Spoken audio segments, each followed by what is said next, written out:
गया जंक्शन पर पिछले 40 वर्षों से शिव कुमार गुप्ता कुली का काम करते आ रहे हैं। इस दौरान कई देशों के विदेशी मेहमानों का सामान भी ढोया है। कहते हैं उम्र किसी का मोहताज नहीं होते।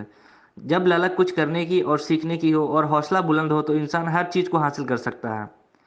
ऐसा ही कुछ कर दिखाया है 70 वर्षीय कुली शिव कुमार गुप्ता ने।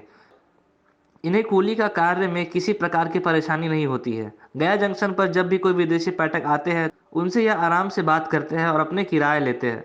वहीं अन्य कुलियों को परेशानी होती है तो अन्य कुली भी शिव कुमार गुप्ता का सहयोग लेते हैं। इनके पास ना तो कोई डिग्री है और ना ही कहीं से इंग्लिश का स्पीकिंग कोर्स किया है। ट्रेन में आते ही ये अपने काम में लग जाते हैं, वहीं खाली समय में अंग्रेजी अखबार या अंग्रेजी मैगजीन पढ़ते रहते हैं। इसे देख स्टेशन पर आए यात्री भी अचंभित हो जाते हैं कि एक वृद्ध कूली अंग्रेजी अखबार या मैगजीन पढ़ रहा है। लोगों से अंग्रेजी में बातचीत करते हैं। कहे तो उम्र धीरे धीरे बढ़ती जा रही है, लेकिन बढ़ती बुढ़ापे के साथ साथ या और भी दृढ़ होते जा रहे हैं। गया से स्वदेशवाणी के लिए अभिषेक कुमार की रिपोर्ट।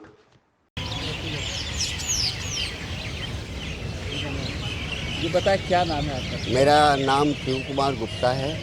क्या करते हैं? मैं कुली का काम करता हूँ कब से यहाँ कुली का काम कर रहे लगभग 40 वर्षों से। हैं?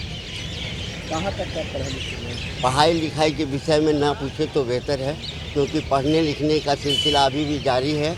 हम कहाँ से शुरू हुए और कहाँ अंत होगा ये मुझे स्वयं पता नहीं। तो आप सुनने में आया कि आप इंग्लिश काफ़ी अच्छा बोल लेते हैं। If you try to speak in English with me and question something about our surrounding, then I try to solve of your questions. Otherwise, what I can say about it in English? I try to better understanding to do my duty, and I am already hopeful that I succeed in this matter. आप पढ़े लिखे हुए नहीं है लेकिन फिर भी English कैसे बोल लेते हैं? देखिए, किसी चीज़ के लिए कुछ जुनून की ज़रूरत होती है, कुछ सीखने की प्रवृत्ति के लिए कुछ हमें अपने अंदर से विकसित करना पड़ता है। लोगों से प्रेरणा लेनी होती है और उस प्रेरणा के वशीभूत होकर ही मैं इंग्लिश, कुछ समय ऐसा आया था कि मैं किसी से बात कर रहा था तो कहा कि कुली गिरी करते हो और अंग्रेजी बोलते हो। तो मैंने कहा भैया, अंग्रेजी बोलना तो कोई गुनाह है नहीं है। और तब से मुझे इस ओर और अग्रसर होने की प्रवृत्ति अपने आप में उद्गित हुई और तब की से मैं इसके प्रति अभी भी सीख ही रहा हूँ। कोई भी भाषा सीखने में बड़ा इंटरेस्ट होता है, मिलता है। And recreating is must important for every one person who want to get happy life and comfortable life. So I try to better understanding about any work and duty. तो कैसे आप सीखते हैं? किस तरह का सीखते हैं? पढ़ाई लिखाई भी नहीं किया है? देखिए, मैं कुछ ऐसी घटनाएं घटी थी हमारे जीवन क्रम में कि हमें शिक्षा कहीं से मिल गया कि हमारा रास्ता खराब होने जा रहा है, इसको बदलो। और तभी से मैंने छोटे छोटे बच्चों को, अपने आसपास के बच्चों को, जहाँ तक मुझे ज्ञान था, वर्ण ज्ञान था, शब्द ज्ञान था, वाक्य ज्ञान था, लोगों को शिक्षा देने लगा। उस क्रम में व्याकरण वगैरह, किसी भी भाषा को जानने के लिए उसके व्याकरण को जानना बहुत ही ज़रूरी है। और इस क्रम में मैं इसके व्याकरण को जानने के लिए अपने हिंदी व्याकरण को मजबूत किया और तभी से मुझे हिंदी से अंग्रेजी और अंग्रेजी से हिंदी करने में मज़ा आने लगा और यहीं से मेरा उद्गम हुआ और अभी तक चल रहा है। कब से बोल रहे हैं आप? ये तो मैं भी सही ढंग से नहीं कर सकता हूँ, लेकिन मैं अंग्रेजी बोल रहा हूँ और हमारे बहुत सारे गयावासी बंधु जानते हैं, खास करके शिक्षित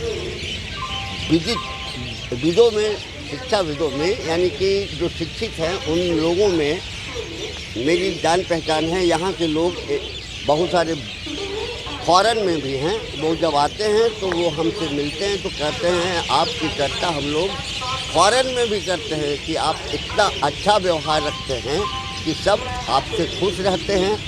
तो मैं उनसे कहता हूँ कि जीवन की शैली जो है दूसरों को खुश रखने में ही है, अपने आप को खुश रख के कुछ होना नहीं है। अपने इर्द गिर्द के लोगों को भी आप खुशी दे सकें, इसके लिए कुछ प्रयास करते रहिए और इस क्रम में मैं कर रहा हूँ। क्या आप ये इस तरह के आप इंग्लिश बोलते हैं, लोगों को क्या आप संदेश देना चाहेंगे? मैं संदेश देना चाहता हूँ कि सीखने के लिए कोई उम्र काफ़ी नहीं होता। आप जब कभी भी किसी चीज़ के प्रति सीखना चाहें तो उसके लिए अंदर से उत्साह उत्पन्न करें और उसके लिए थोड़ा प्रयास करें। बगैर प्रयास किए कुछ नहीं होता, तो प्रयास करेंगे, आपके प्रयास का अंतिम स्वरूप होगा आपकी सफलता। मेरा विश्वास है, क्योंकि मैंने पढ़ा है, मैंने रुस्तों, जेमेज़नी, टॉलस्टॉय आदि लोगों के विषय में भी पढ़ा है, उनकी जीवनी भी पढ़ी है। उनको जिस तरह से कहते हैं फकीरी में आनंद लेते थे, वो रईसी में नहीं है। अभी भी मैं इस बात को महसूस करता हूँ। कम से कम 7 घंटे आराम से सोता हूँ, थका हारा रहता हूँ। मेहनत करने के बाद आराम से जो नींद आती है वो सवेरे तरोताज़ा और सुकून देने वाली होती है, और तब मैं पुनः अपने काम में लग जाता हूँ। इंग्लिश के अलावा और कोई भी भाषा आप जानते हैं? हाँ, बांग्ला जानता हूँ और अन्य भाषाओं पर मेरा कंट्रोल नहीं है, लेकिन समझने का प्रयास मैं इंग्लिश से ही करता हूँ। अन्य दूसरे भाषाभाषी के लोग मिल जाते हैं, तो क्योंकि इंग्लिश हमारा इंटरनेशनल लैंग्वेज है और इसके प्रति सभी इच्छुक रहते हैं, और करीब करीब विदेशियों को भी अंग्रेज़ी आती है, ये मैं मानता हूँ। कुछ फ्रेंच वगैरह लोग आते हैं फ्रांस वगैरह से, तो उनकी अंग्रेज़ी बोलने की शैली कुछ और होती है, लेकिन समझने वाले, कहा गया है कि ताड़ने वाले क़यामत की नज़र रखते हैं।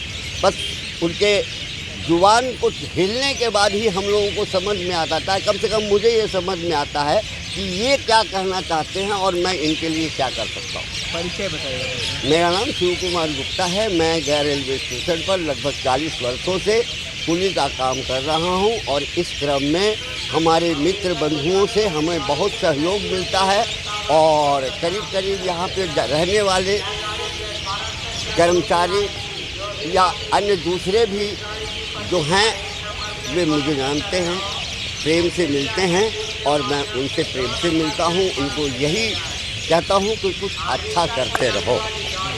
अगर आप इस चैनल पर नए हैं तो हमारे चैनल को लाइक, शेयर एंड सब्सक्राइब जरूर करें, ताकि आने वाली देश विदेश की खबरें आपको मिलती रहे। स्वदेश वाणी।